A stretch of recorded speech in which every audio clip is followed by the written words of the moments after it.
روزگار فقیر کتاب ہے اور اس کے رائٹر ہیں فقیر سید وحید الدین۔ یہ کتاب مشتمل ہے ان کی ملاقاتوں کے احوال کے اوپر جو ان کے اور حضرت علامہ محمد اقبال کے مابین رہیں۔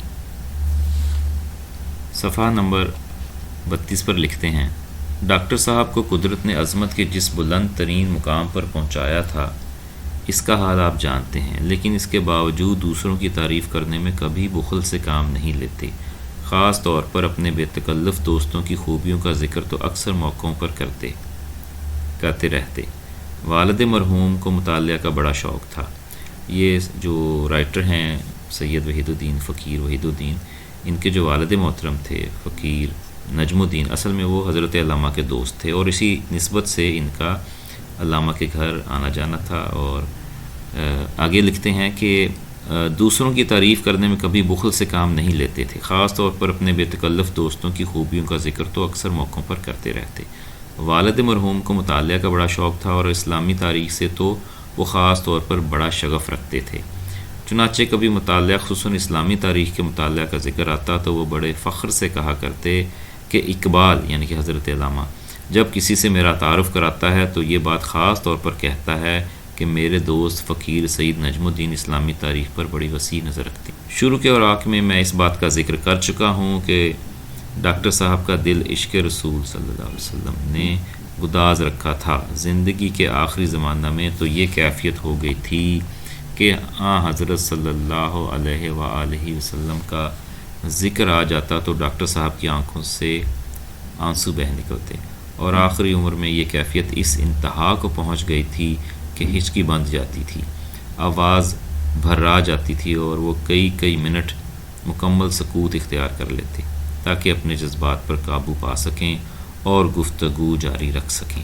جب ڈاکٹر صاحب راؤنڈ ٹیبل کانفرنس سے واپس آئے تو والد مرحوم نے ان سے ملاقات کی اور بڑی مدت کے بعد ایک دوسرے سے کیونکہ ملے تھے اس لیے پرتپاک سے ملے اور ڈاکٹر صاحب سے ان کے سفر کے تجربات کے متعلق گفتگو ہونے لگی۔ والد مرحوم نے اثناء گفتگو میں کہا، اقبال تم یورپ ہو آئے، مصر اور فلسطین کی سیر بھی کی، کیا اچھا ہوتا کہ واپسی پر روزہ اطہر کی زیارت سے بھی آنکھیں نورانی کر لیتے۔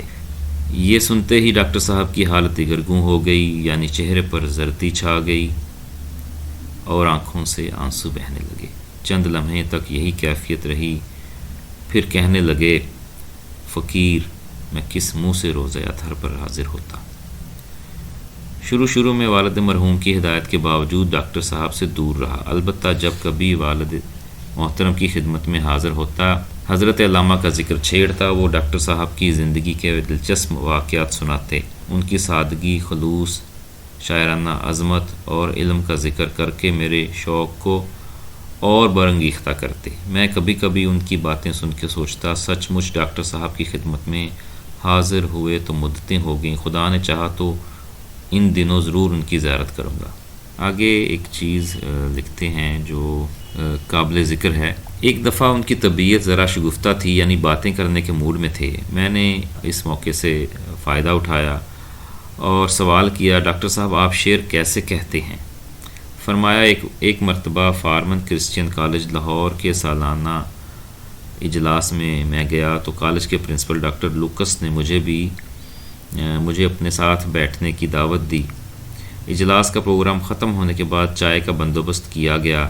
ہم لوگ چائے پینے بیٹھے تو ڈاکٹر لوکس نے کہا، مجھے تم سے ایک ضروری بات کرنی ہے۔ ہم لوگ چائے پی چکے تو ڈاکٹر لوکس آئے اور مجھے اپنے ساتھ ایک گوشے میں لے گئے اور کہنے لگے، اقبال مجھے بتاؤ تمہارے پیغمبر پر، اب یہ سوال جو تھا اس انگریز پرنسپل کا وہ سننے والا ہے اور سمجھنے والا ہے، اقبال مجھے بتاؤ کہ تمہارے پیغمبر پر قرآن کریم کا مفہوم نازل ہوا تھا، اور چونکہ انہیں عربی زبان آتی تھی انہوں نے قرآن کریم عربی میں منتقل کر دیا۔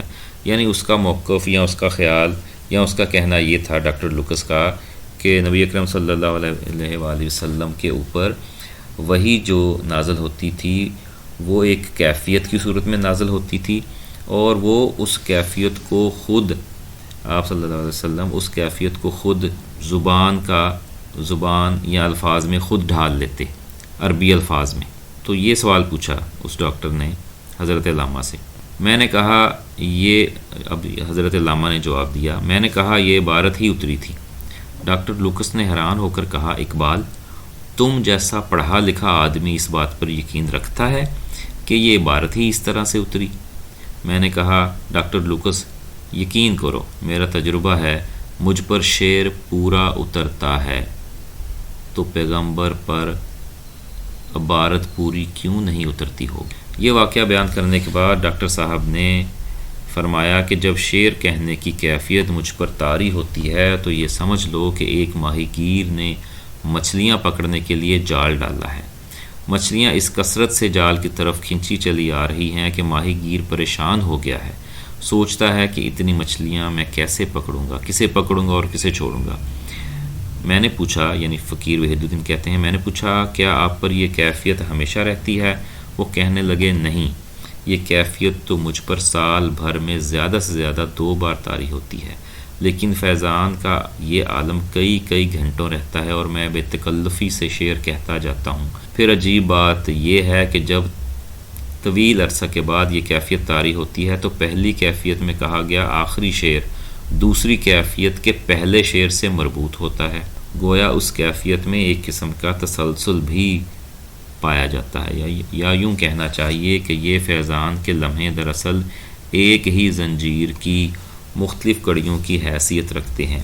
جب یہ کیفیت ختم ہو جاتی ہے تو میں ایک قسم کی تھکان، پزمردگی سی محسوس کرتا. آگے لکھتے ہیں، تھوڑی دیر تک توقف کرنے کے بعد کہنے لگے، ایک مرتبہ 6-7 سال تک مجھ پر کیفیت طاری نہ ہوئی تو میں یہ سمجھا کہ خدا تعالیٰ نے مجھ سے یہ نعمت چھین لی ہے. چنانچہ اس زمانے میں نے نثر لکھنے کی طرف توجہ کی. یک با یک ایک روز پھر یہی کیفیت طاری ہو گئی. ان لمحوں میں میری طبیعت ایک عجیب لذت محسوس کر رہی تھی.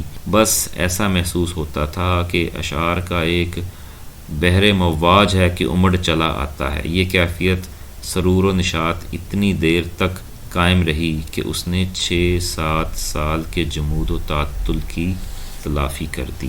تو لب لباب یہ تھا اس واقعہ کا کہ جو انگریز پروفیسر تھا اس نے حضرت علامہ سے یہ پوچھا اپنے علم اور اپنے تجربے اور اپنی کیفیت کے مطابق، یا یوں کہہ لیں اپنے ظرف کے مطابق، کہ اس کے خیال میں جو حضور علیہ الصلوۃ والسلام کے اوپر جو وحی اترتی تھی وہ کیفیت کی صورت میں اترتی تھی، نہ کہ الفاظ کی صورت میں. اور حضرت علامہ نے اس بات کی تردید کی کہ وہ صرف ایک کیفیت نہیں ہوتی بلکہ الفاظ بھی اوپر سے آتے ہیں. تو کہنے کا ان کا مطلب یہ تھا حضرت علامہ کا کہ میرے جیسے امتی کے اوپر پورا شعر جو ہے پورا نازل ہوتا ہے تو میرے پیغمبر کی کیا شان ہوگی. تو یہ اس کو یہیں پہ اس کا اختتام کرتے ہیں. نیکسٹ اسی کتاب سے کچھ اور چیزیں ہم پڑھیں گے انشاءاللہ.